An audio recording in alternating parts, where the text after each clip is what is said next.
Және бесінші әдебі аузын ашқан кезде халал тамақтың өзін көп жемеуі, тамақты аз жеуі.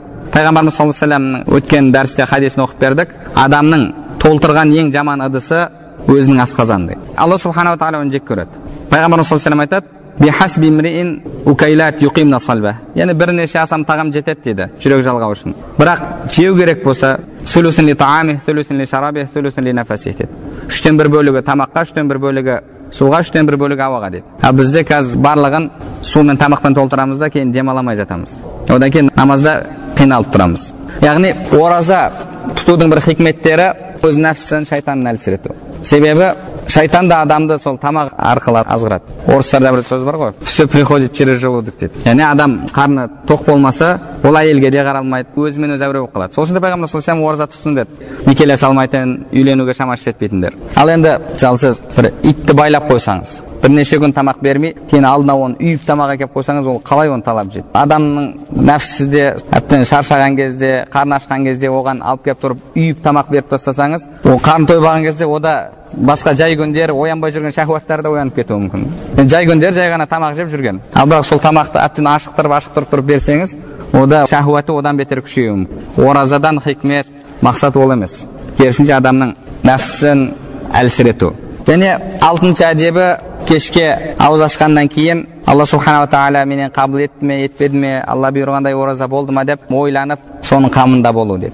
Бір күні Хасан аль-Бусри рахмахуллах бір топ адамдардың жанынан өтеді. Олар аузын ашып, күліп мәз болып жатқан кезде Хасан аль-Бусри рахмахуллах айтады: "Инналлаха азза ва джалла жа'ала шахр рамадан мидмаран ли халқихи ястабиқуна фихи ли та'атихи фасабаqa қауmun фафазу ва тахаллафа қауmun фахабу фал-аджабу куллал аджаб лид-дахик al-ла'иб фил йауми аллази фаза фихи ас-сабиқун ва хаба фихи al-мубтилун." Алла субханала тағала бұл оразаны адамдардың сондай бір жақсы амалдарда жарысатын мезгіл уақыт етті деді. Енді біреулер озды да жеңіске жетті. Екінші біреулер қалып қалды да жеңіліске ұшырады деді. Жеңуші адам жеңісімен қуанады, жеңілуші адам жеңілісімен қайғырады. Тура сондай кезде сендерге таң қалам деген екен. Алла қабыл етті ме, қабыл етпеді ме, қайдан білесіңдер деген екен. Бұл жалпы оразаның ішкі әдептері. Осы нәрселер болмаса, онда біздің оразамыздың пайдасы аллаху алам болмайды. Енді мынандай сұрақ туы мүмкін: неге енді фих ғұламалары оразаның шарттары деген кезде тек қана таң атқаннан күн батқанға дейін жыныстық шахуаттан және ішу жеу шахуаттан өзін тосу дейді. Яғни сол нәрсе орындалса, онда ораза орындалды деп айтады. Қалайша? Енді мына жақтан біз мынанша шарттарды үйіп қосып тастадық. Фих кітаптарында қарайтын болсаңыз, ол жоқ. Қалайша? Олар айтады, ораза деген осы дейді. Ғұламалар бұған жауап береді: фих ғұламалары мәселенің тек қана сыртқы жағынан қарайды. Және одан кейін фихта қаралатын мәселе, мысалы, басқа масих тарту. Оның қаншасына тартсақ, біздің дәретіміз дәретке жүреді. Мәселенің минимальный жағын қарайды.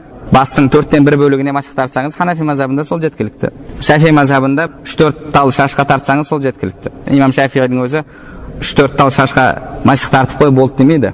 Бірақ ол соңғы жерін қарайды. Яғни нені істесек, біздің мойнымыздан түседі сол нәрсе. Мысалы, дәреттің де парыздары, сүннеттері бар.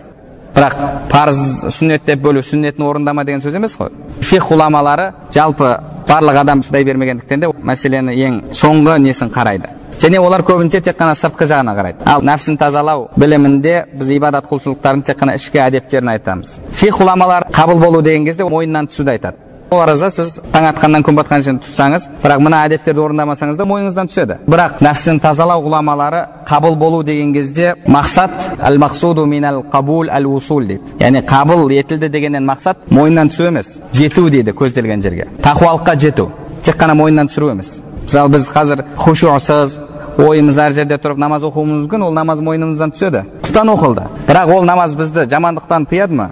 Яғни Алла бұйырғандай сондай бір қорқынышпен, үреймен оқылған намаз ба? Ол басқа мәселе. Улама нәфс ораза деген кезде ораза тұту арқылы періштелерге ұқсау деді. Себебі періштелер ішпей жемейді. Періштелерге жақын болу. Періштелер Аллаға жақын. Аллаға жақын болғандарға жақын болу, ол Аллаға жақын болу. Сол үшін де қабыл болды, қабыл болмады деген кезде, яғни сол тақуалықтың артуы, көзделген жерге жету, Алла субханала тағала жету, Алла субханала тағала жақын болу, осы мәселе айтылады. Сол үшін де ғұламалар айтқан сөз бар: кам мин саимин муфтир ва кам мин муфтирин саим. Қанша ораза тұтып жүргендер бар, бірақ аузы ашық, қанша аузы ашықтар бар, бірақ ораза тұтып жүргендер дейді.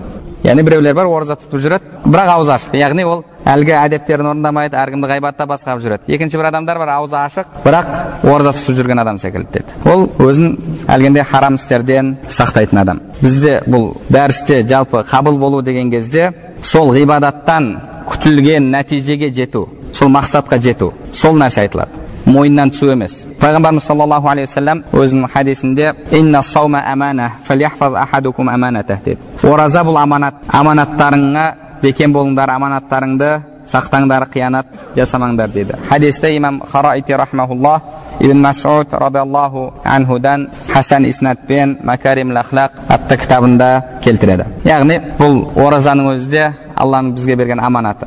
Ол аманатты сақтау керек. Алла субханала тағала бізге бұйырғандай етіп тұту керек. Ол тек қана Рамазанның оразасына қатысты емес. Нәфіл оразалар көп, айлар бар. Соның бәрінде де иншалла осы әдептер сақталу керек. Сол кезде біз лааллакум таттақун, шынайы тақуалыққа жеткендерден боламыз. Оразаға қатысты аяттан кейін артынша وَإِذَا سَأَلَكَ عِبَادِي عَنِّي فَإِنِّي قَرِيبٌ. Егер пенделер мен жайында сұраса, айт мен жақынмын, олардың дұғаларын қабыл етемін деді. Біз иншалла сол Аллаға жақын болған, дұғалары қабыл болғандардан боламыз. Алла субхана ва тағала бәріміздің тақуалығымызды асырсын, құлшылықтарды Алла бұйырғандай шынайы түрде жоғары деңгейде орындаушылардан етсін. Субханакаллаху бихамдик, нашһаду ан ла илаха илля анта, настағфирука ва натубу илейк.